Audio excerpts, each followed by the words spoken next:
శుభోదయము. పద్య కవిత్వము. రచన ఇప్పగుంట సూర్యనారాయణమూర్తి. శీర్షిక అమ్మ.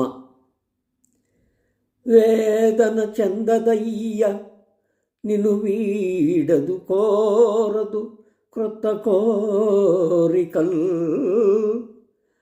కాదని చెప్పదయ్య సహకారమునీయగనగ్రగామి అయి, వాదన చేయదయ్యా తన వాదమె గొప్పని వింత ధోరణిన్, నాదని కోరదయ్యా నువ్వు నాకమునంతయునప్పజెప్పినన్. అమ్మ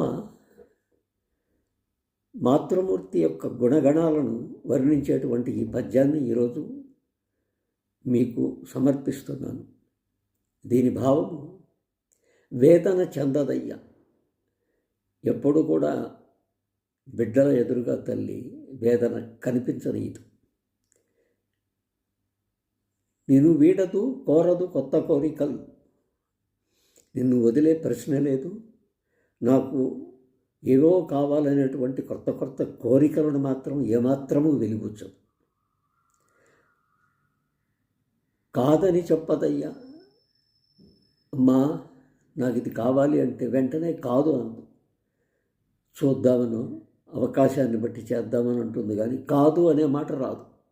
సహకారము నీయగా నగ్గరగామి అయి, కుటుంబంలో అందరికీ కావలసినటువంటి సహకారం అందజేయడానికి తను ముందుంటుంది. వాదన చేయదయ్యా.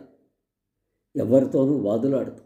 బిడ్డలందరినీ సమానంగా చూసుకుంటూ వారికి వచ్చిన కష్ట నష్టాలను తనవిగా భరిస్తూ తాను వారికి చేయాల్సిన సాయం చేయాలనే మాతృమూర్తి హృదయంలో ఉప్పొంగేటటువంటి ఆదరణ అనితర సాధ్యం కాదు. తన వాదమే గొప్పది అని వింత ధోరణి చెప్పదు. నాదని కోరదయ్య. ఇది నాకు కావాలి, ఇది నాది, నాకు ఇంకొక వస్తువు కావాలి, ఇంకొకటి ఏదైనా అనేటువంటి ఆ ధోరణే కనిపించదు. బిడ్డలకేం చేయాలి, భర్తకే సేవ చేయాలి, ఇదే ఆలోచనలో ఉంటుంది.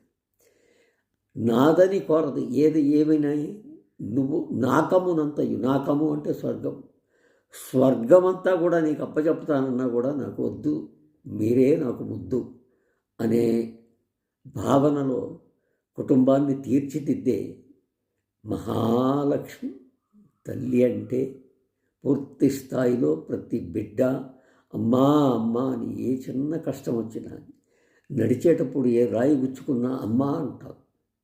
అది చాలు. ఈ పద్యం మీకు సమర్పిస్తున్నాను. మీరు చదివి విని నాకు తగిన ప్రేరణ కల్పిస్తారని ఆశిస్తూ నమస్తే.